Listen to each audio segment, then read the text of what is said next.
Hello, everyone. Today we're going to be taking a look at Energizer Holdings Inc., which is a shockingly underrated stock that I believe is flying under many investors' radar.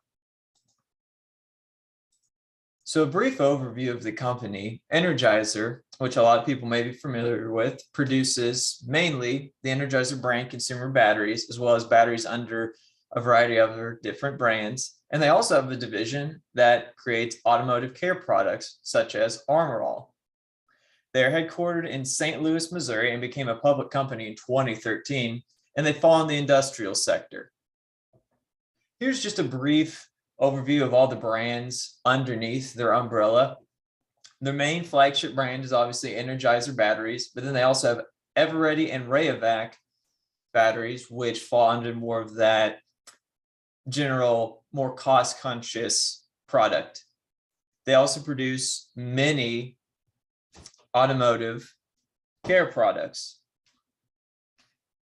such as STP fuel treatments, and as you can see, AC Pro, which you can use to recharge your coolant system in your vehicle, as well as one I use all the time, which is Armor All products, such as the interior wipes, wax and shine, tire cleaner. Now let's take a look at some of the financial highlights of the company. Currently, they have a beta of 1.21, which means they trail right at the market's average volatility. They do have a very tight profit margin of 5.32%, and they have an operating margin over the trailing 12 months of 16%, which for the industrial sector is relatively average. Compared to other sectors, it could be much better, but as far as industrials go, due to the high input costs of the materials, this is a fairly average operating margin. The return on equity, which is very important for shareholders for the trailing 12 months, has been 48.4%, which is great. So you're getting almost a 50% return on your equity in the company.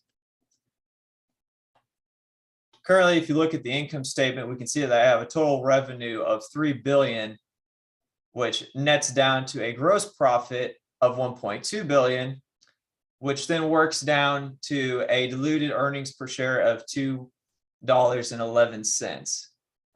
Now, one thing that I'm not quite thrilled about when I was looking at the balance sheet is that they have $238 million of cash on hand. However, their total debt is $3.5 billion, showing that they are a highly leveraged company. And that comes out to a current ratio of 1.52.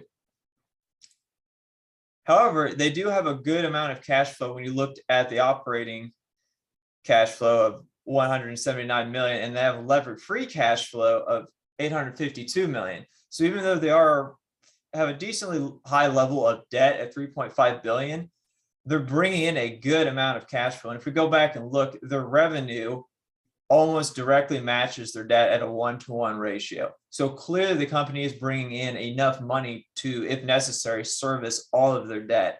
Fortunately, with the way debt works, they won't have to do that all at once, but it's good to know, at least with the revenue, it covers a good chunk of their liabilities. Next, the final thing I wanted to touch on was their dividend. They pay a modest dividend that over the past couple of weeks, as far as January of 2022 is concerned, has relatively floated around 3.2%, going up a little bit, down a bit as the stock market fluctuates. One thing that I do really enjoy with this is looking at a payout ratio that is almost at 50%. Given the amount of cash flow that the company has and a modest payout ratio of 56%, it gives me confidence that they will be able to continue to pay out their dividend looking forward if you were to invest in this company. Just a final reminder that an informed investor is a successful investor, and that this video does not constitute financial advice. Please always do your own due diligence and take joy in learning about the stock market. Thank you.